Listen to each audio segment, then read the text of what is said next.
హెజ్కేలు గ్రంథం 18వ అధ్యాయం 23వ వాక్యంలో దుష్టులు మరణం నొందుట చేత నాకెంత మాత్రమైనా సంతోషం కలుగునా అని దేవుడు మాట్లాడుతున్నమాట.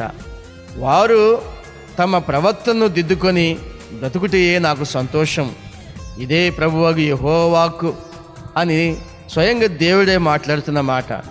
హెజ్కేలు గ్రంథం 18వ అధ్యాయం 24వ వాక్యంలో చూసినట్లయితే, అయితే నీతిమంతుడు తన నీతిని విడిచి పాపం చేసి దుష్టులు చేయు హేయక్రియలన్నిటి ప్రకారం జరిగించిన ఎడల అతడు బ్రతుకునా?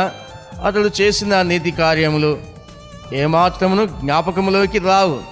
అతడు విశ్వాసఘాతకుడై చేసిన పాపమును బట్టి మరణం నందును అని వాక్య భాగంలో ఉంది. దేవుని కృప ఏంటి అంటే, దుష్టత్వంలోకి నీతిమంతుడు వెళ్ళొద్దు.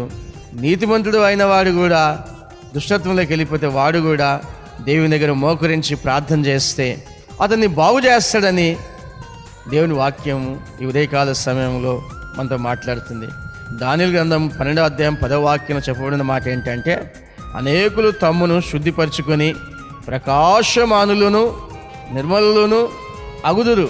అనగా చాలామంది ప్రజలు దేవుని వాక్యం విన్నప్పుడు వారు పరిశుద్ధంగా వారి హృదయాన్ని చేసుకుంటారు, వారి హేయకృత్యాలన్నీ మానుకుంటారు.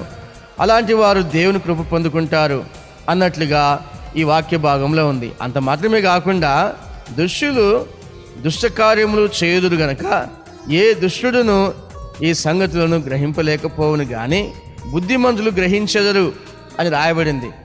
చాలాసార్లు కొంతమంది మూర్ఖత్వం వహిస్తూ దేవుని కార్యాలని అస్సలు గ్రహించరు, దేవుని వైపు తిరగరు. వారు డబ్బు కొరకు, ధనం కొరకు దుష్ట కార్యాలు చేస్తూ ఉంటారు. ఇండ్ల కొరకు, ఇండ్ల స్థలాల కొరకు అనేకమైన అక్రమమైన క్రియలు చేస్తూ చాలా తప్పులు చేస్తూ దుష్టత్వం కలిగి జీవిస్తూ ఉంటారు.